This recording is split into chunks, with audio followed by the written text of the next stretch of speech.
जय माता दी, जय मां कामाख्या। हर समय हर क्षण मां भगवती का नाम लेते रहें, आपके ऊपर कृपा अवश्य बरसेगी। जो कहते हैं कि मां की हमने बहुत सेवा की, बहुत जप किया, बहुत तप किया, पर हमें फल प्राप्त नहीं हुआ और हम कई बार कष्ट में चले गए, भयंकर कष्ट में चले गए, हम बर्बाद हो गए, तो इसका अर्थ यह है कि उनका माता जी के प्रति पूर्ण समर्पण भाव नहीं है। और मैं बार बार कहता हूं, अपनी आत्मा को शुद्ध, स्वच्छ और पवित्र रखो, और अपने शरीर को भी शुद्ध, स्वच्छ और पवित्र रखो, अपनी भावना को भी शुद्ध, स्वच्छ, पवित्र रखो, और अपनी सोचने समझने का जो दिमाग है, विचार है, उसे भी शुद्ध, स्वच्छ और पवित्र रखो, तो भगवान आपकी बात अवश्य सुनेगा और आपकी प्रार्थना भी सुनता है।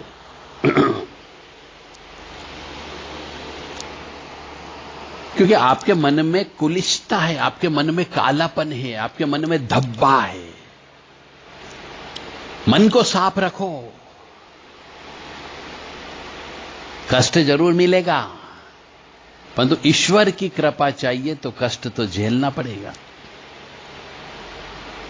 और ईश्वर की कृपा नहीं चाहिए तो फिर कष्ट मत झेलो, करते रहो पाप कर्म और खुशियां मनाते रहना। परंतु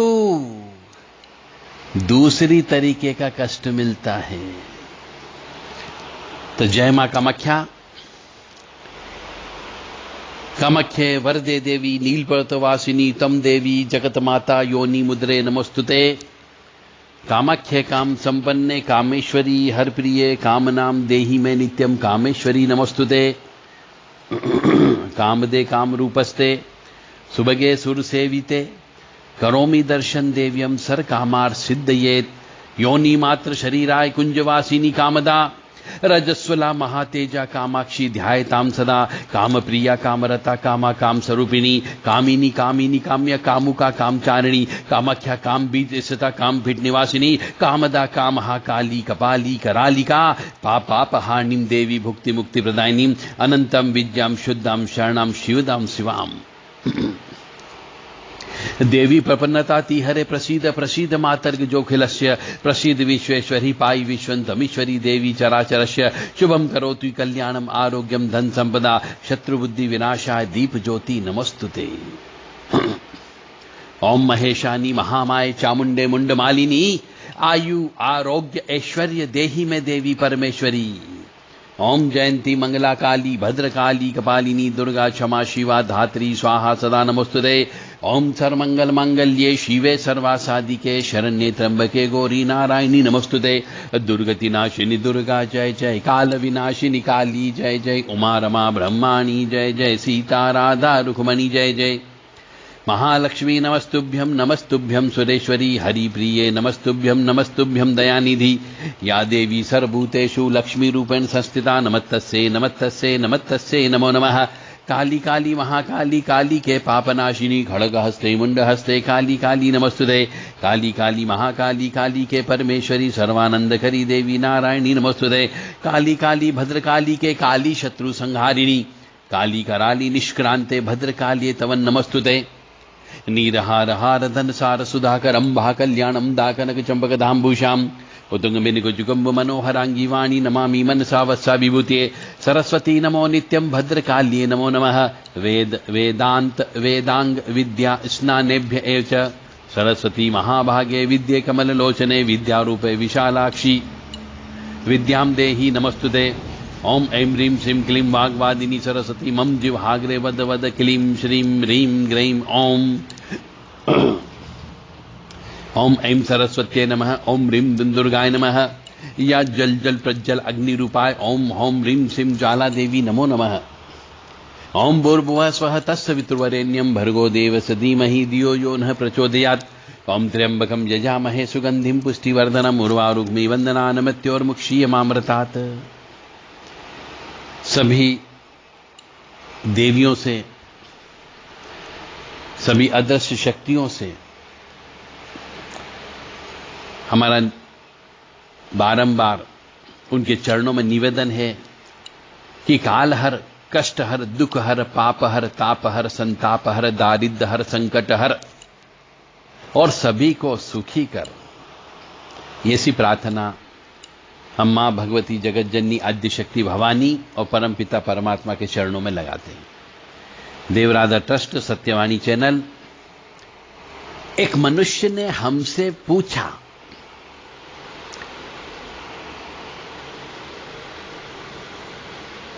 कि हमारी प्रार्थना भगवान क्यों नहीं सुनता। मैंने कई अनुष्ठान कराए पर मुझे अनुष्ठान का फल नहीं मिला, या फिर मेरी आवाज भगवान क्यों नहीं सुनता, आपकी आवाज क्यों सुन लेता है। तो मैंने उससे एक ही चीज कही, बहुत आप लोग सभी आए हुए शांति से बैठ जाइए। वॉलेंटियर्स से मेरा निवेदन है कि वो अपनी अपनी कर्तव्य निभाएं और आए हुए सभी जिनकी आत्मा में भगवान विराजमान है, जिनके साथ में पितृ भी आए हैं, उनके कुल देवी देवता भी आए, सबको मान सम्मान के साथ बिठाइए, सबको खाना खिलाइए, सबको फूल अवश्य दीजिए, सबके माथे पर तिलक लगाइए और सबको हाथ में रक्षा सूत्र अवश्य बांध दीजिएगा।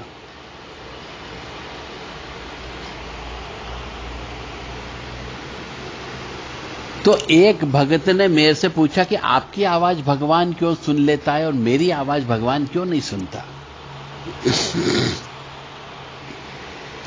तो मैंने उनसे सीधा सीधा एक शब्द कहा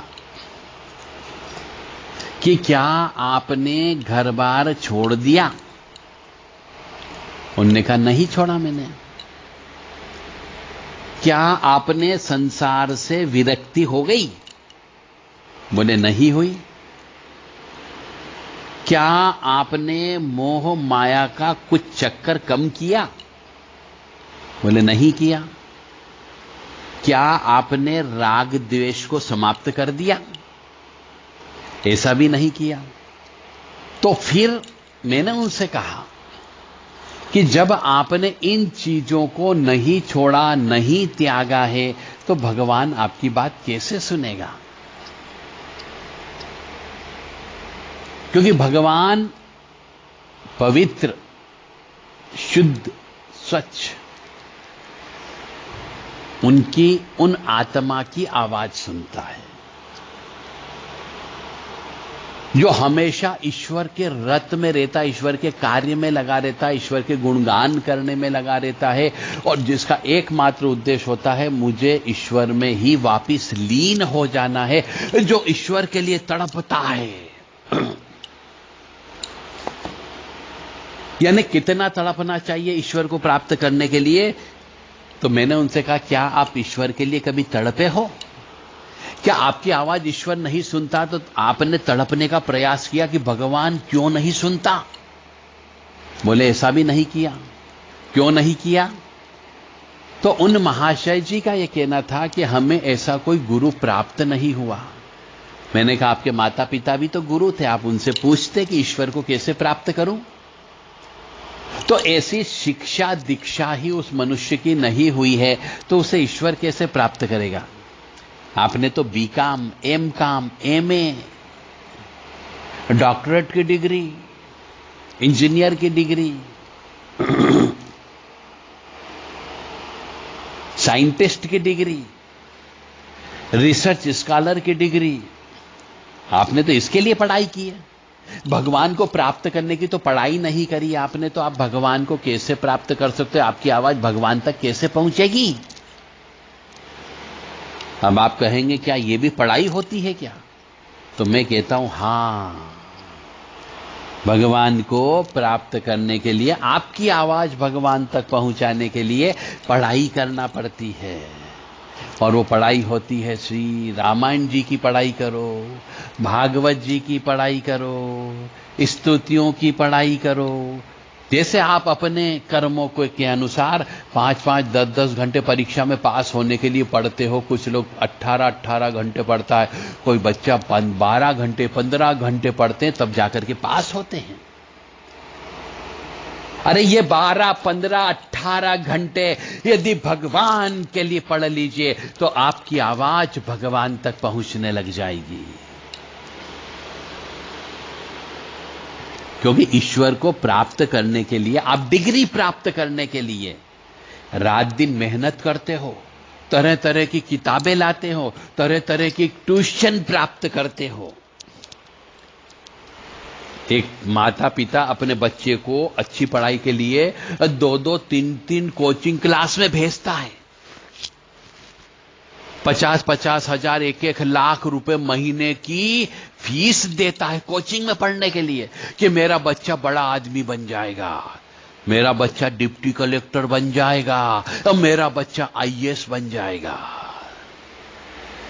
उसके लिए पढ़ाई करवाते हो, कोचिंग क्लास लगवाते हो, परंतु भगवान से मिलने के लिए, भगवान से अपनी आवाज पहुंचाने की पढ़ाई नहीं करवाता है, जबकि वास्तविक सत्यता वही है। तो भगवान से मिलने के लिए या अपनी अंतरात्मा की आवाज भगवान तक क्यों पहुंचेगी आपकी? क्योंकि आपने जब पढ़ाई ही नहीं की तो कैसे पहुंच सकती है?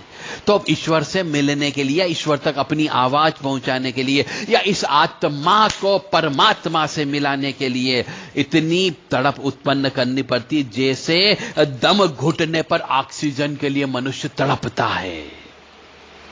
अभी आपने देखा होगा कोरोना काल में ऑक्सीजन के लिए मनुष्य मरते, ऑक्सीजन के लिए मर गए, ऑक्सीजन के लिए तड़पने लगे, और ऑक्सीजन की कमी हो गई और लोग बाग हॉस्पिटल दौड़ दौड़ करने लगे।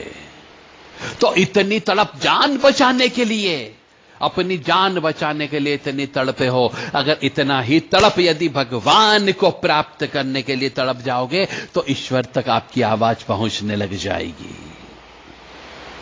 दुर्गति नाशिनी दुर्गा जय जय, काल विनाशिनी काली जय जय, उमा रमा ब्रह्माणी जय जय, सीता राधा रुक्मणी जय जय।